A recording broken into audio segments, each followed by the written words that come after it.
For the last few years, I've had this sense that everything I learned as a kid about how America's government works is completely wrong.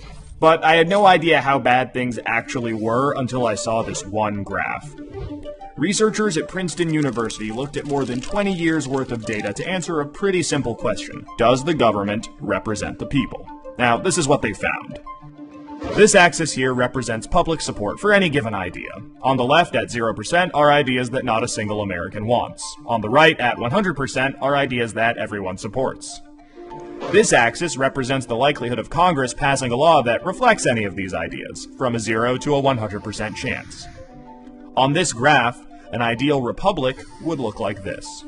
If 50% of the public supports an idea, there's a 50% chance of it becoming law. If 80% of us support something, there's an 80% chance. You get the idea.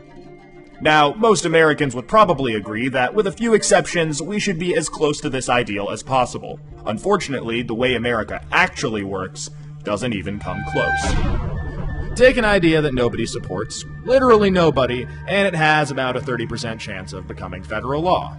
Now, take an incredibly popular idea, the most popular idea this country has ever seen, and there's also about a 30% chance of it becoming law. This means that the number of American voters for or against any idea has no impact on the likelihood that Congress will make it law. Put another way, and I'm just going to quote the Princeton study directly here, the preferences of the average American appear to have only a minuscule, near zero, statistically non-significant impact upon public policy. So if you've ever felt like your opinion doesn't matter and that the government doesn't really care what you think, well, you're right. But there's a catch. This flat line only accounts for the bottom 90% of income earners in America. Economic elites, business interests, people who can afford lobbyists, they get their own line. Look at how much closer their line is to the ideal.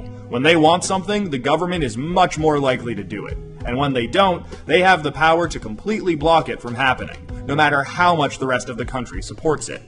They get what they want, and guess who ends up paying for it? We pay for it with the most expensive healthcare in the world. We pay for it with a tax code that's a complete mess. We pay for it with internet that's slower and more expensive, with wasteful spending, a floundering education system, a catastrophic drug war, and 1 in 5 American children born into poverty. Almost every major issue we face as a nation can be traced back to this graph. How does this happen? Well, just follow the money.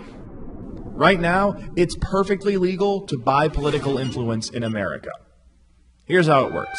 Let's say a big bank wants a law that would force taxpayers to bail them out again if they repeat the exact same reckless behavior that crashed the global economy in 2008.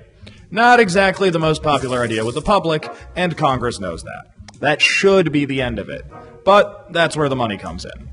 It's perfectly legal for our bank to hire a team of lobbyists, whose entire job is to make sure that the government gives the bank what it wants. Then, those lobbyists can track down members of Congress who regulate banks and help raise a ton of money for their re-election campaigns.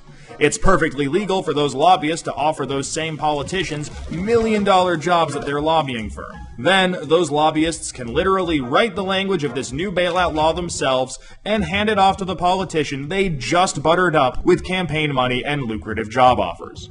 And it's perfectly legal for those politicians to take the lobbyist-written language and sneak it through Congress at the last second. So now you've got a law that greatly benefits the banks, and the whole process can start over. This is how a bill becomes a law. A special interest hires some lobbyists, those lobbyists collect campaign contributions, offer jobs, and then write the laws that Congress then passes to help those same special interests. This happens every day on every single issue with politicians of both parties. In the last 5 years alone, the 200 most politically active companies in the United States spent $5.8 billion influencing your government. Those same companies got $4.4 trillion in taxpayer support. And that's trillion, with a T. And that's just the top 200 companies. Never mind every other special interest, every union, every trade association, and every billionaire.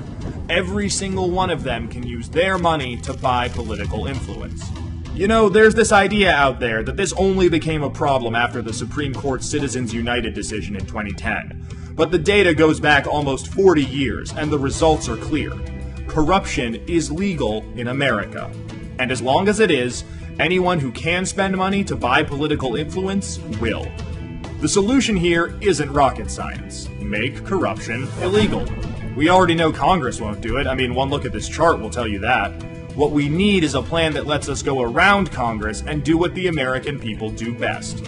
Fix this mess ourselves. Well, good news. We have that plan and it's already working. Now that we've got the problem covered, let us show you how to be part of the solution.